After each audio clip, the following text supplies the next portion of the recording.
895 words within the target range. Here's the final script. The Palantir Gotham mesh is still tracking right now, and the European Union can't stop it. Every time a police terminal in Germany, France, or the Netherlands runs a name through Gotham, that query doesn't die when the case closes, it persists. Data protection regulators issued their orders, courts issued their rulings, and the mesh is still running. Tonight I'm showing you the audit trail they never wanted you to see. Officially, Gotham is a data fusion platform. Palantir licenses it to law enforcement and border agencies across Europe to link disconnected databases, immigration files, criminal records, license plate cameras, informant tips, into one searchable web. The pitch to lawmakers was narrow and specific, case-based, warrant-triggered, fully auditable, with human review at every step. That's the version Palantir sold to Germany's Bundeskriminalamt, to Danish police, to Europol itself. That's the version that got approved by parliamentary committees who were shown clean demos. That's not the version that got built and quietly rolled out. What Gotham actually does is link far past the warrant. Its architecture builds what Palantir's own patents call persistent identifiers, profiles that survive the closed case, tying your face to your license plate, to your phone's carrier metadata, to people you've simply stood near. You don't need to be a suspect. You need to appear in the same association graph as one, even for a single afternoon. Investigators in the German state of Hesse used this exact system, branded Hessen data, to build predictive profiles on people who were never charged with anything, never questioned, never told. And it's still running. The court that eventually looked at this case found something the public was never told. In 2023, Germany's Federal Constitutional Court ruled Hesse's use of the Gotham-based system unconstitutional, warrantless, unbounded data linking. The court said, violates the right to informational self-determination. A landmark ruling. Front-page news for exactly one cycle. Then Bavaria kept running its own parallel system, VRA, built on the same Palantir ontology. The EU's data protection authorities opened inquiries in 3 separate member states.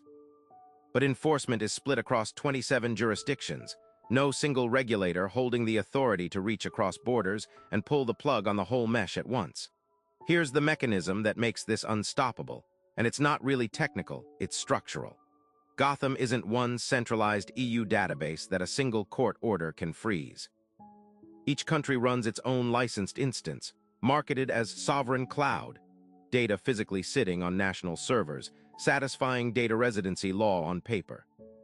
But underneath, every instance runs the same Gotham ontology, continuously synced through Palantir's own update pipeline, the same entity resolution engine deciding which records count as the same person everywhere it's deployed. So when Hesse's court struck down Hessen data, the ruling only bound Hesse. Bavaria's VRA, the Netherlands system, Denmark's untouched, because legally they're different deployments.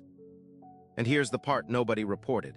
An internal EU data protection memo flagged this exact persistence problem years before the Hesse ruling ever reached a courtroom. It went nowhere.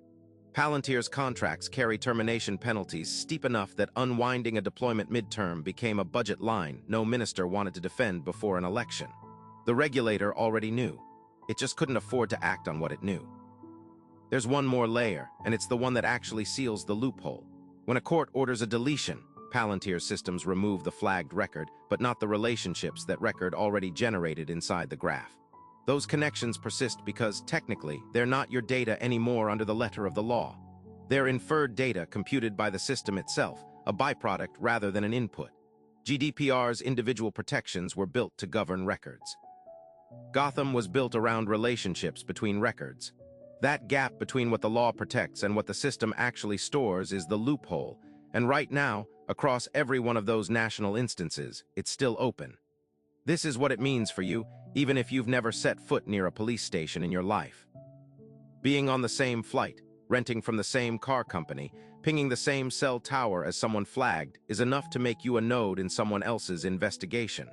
Permanently, invisibly, without notice, without a hearing. It doesn't matter that you're innocent. It doesn't matter that a constitutional court already ruled this kind of linking illegal in the one case anyone bothered to challenge. The mesh that started as a shortcut for catching traffickers is now a default identity layer running underneath European law enforcement, unaffected by the one ruling that was supposed to kill it. And it's still running, tonight, on servers you'll never see an invoice for. So who actually benefits from a system a top constitutional court already called illegal, and that no single regulator can fully shut down. Palantir's government contracts renew regardless of the ruling. The officials who approved it face no penalty for what a court found unconstitutional on someone else's watch. And your name, if it ever crossed paths with the wrong query, the wrong flight, the wrong rental car, doesn't get to ask for a hearing. It just sits inside the graph, waiting for the next search to pull it back up. Somewhere in that mesh, a node might already carry your face. Would you ever be told?